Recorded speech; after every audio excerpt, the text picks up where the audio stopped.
সরকার বলতেছে যথেষ্ট পরিমাণ তেল আছে, কিন্তু পাম্পে গেলে বলতেছে তেল নাই। ভাই এটা টোটালি সিন্ডিকেটের কাজ করা হচ্ছে। মানুষকে জিম্মি করে এরকম ডিজিটাল কার্ড বানানো এগুলো সমাধান না। কারণ এরা সরকার যেটা করে আমাকে তো এটাই মানতে হবে, এছাড়া তার কোনো পদ্ধতি দেখি না।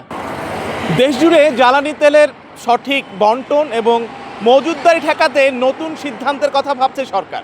তা হলো জ্বালানি বিক্রিতে লাগবে ফুয়েল কার্ড কিংবা কিউআর কোড সিস্টেম। আর সেটি চালু হলে আদতে তেলের সংকট কতটা কাটবে কিংবা এই নিয়ে কি ভাবছে গাড়ি চালকরা, চলুন শুনে আসা যাক।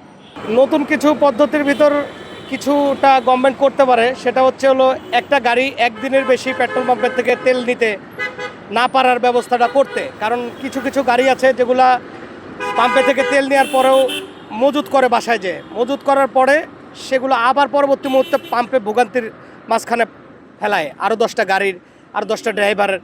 এগুলো কার্যক্রম সরকারকে খুব কঠোর হতে হবে। মানুষ তো বাঙালি, আমরা তো ভালো না, ভাবি যে এটা যদি মজুত করে রাখতে পারলে আমার নিজের লাভ, নিজের স্বার্থটা বুঝি, এটাই সমস্যা।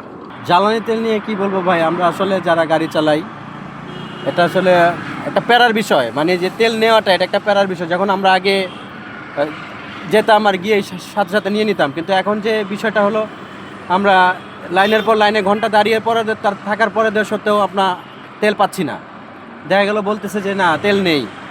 হ্যাঁ, এই যে এই বিষয়গুলো আসলে আমাদের জন্য খুব কষ্টকর। বাংলাদেশে যে তেলের যে সিন্ডিকেটটা আছে, মানে তেল সরকার বলতেছে যথেষ্ট পরিমাণ তেল আছে, কিন্তু পাম্পে গেলে বলতেছে তেল নাই। একটা প্রাইভেট কারে যদি 10 লিটার তেল দেয়, তার সাথে 10 লিটার তেলে কয় কিলো যেতে পারে? আপনার 1 লিটারে 7 কিলোর বেশি যায় না। তাহলে ঢাকা শহরে যে যানজট, তাতে আমার মনে হয় 10 লিটার তেল দিয়া একটা মানুষ চলতে পারে না। বাংলাদেশের সিন্ডিকেটগুলো যতদিন পর্যন্ত দূর না হইবে ততদিন এই অবস্থাটাই থাকবে। কারণ এরা সরকার যেটা করে আমাকে তো এটাই মানতে হবে, এছাড়া তার কোনো পদ্ধতি দেখি না। ওই যে ডিজিটাল পদ্ধতিতে করবে, তাই আমাদের তো সেইটাই মেনে নিতে হবে বাধ্যতামূলক। এটা হলে লাভ হবে না খারাপ হবে? মনে করেন আপনি একবার তেল নিলেন, আবার ঘুরে এসে অন্য একটা পাম্পে গিয়ে নিলেন, তো ডিজিটাল সিস্টেম করলে তো আর ওইটা কার্ড সিস্টেম করলে তো আর অন্য জায়গায় আর দিবে না।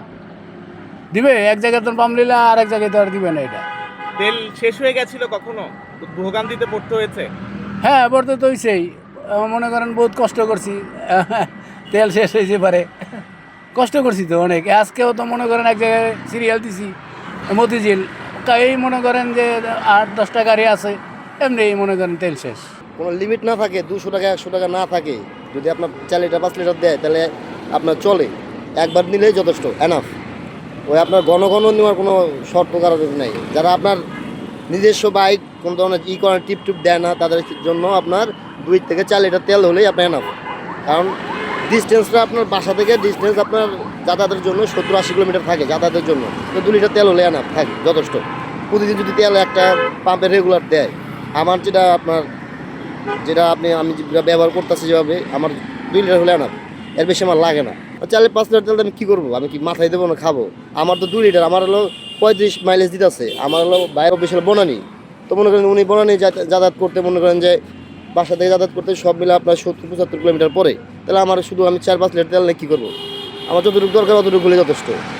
যখন মনে করেন যে তেলের সংকট ছিল না, তখন মনে করেন যে আমি 2 জায়গায় 3 লিটার নিতাম, 1 লিটার রিজার্ভে থাকতো।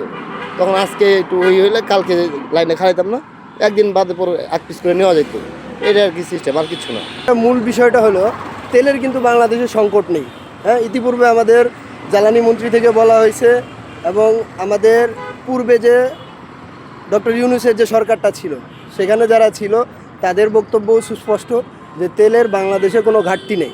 ঠিক আছে, তো এই বিশ্ব বাজারে কিছুটা সংকটের কারণে এখানে আমাদের যে তেলের যে পাম্পের ব্যবসায়ী বা এই জাতীয় যারা আছে, তারা কিন্তু একটা সুবিধা নেওয়ার চেষ্টা করতেছে।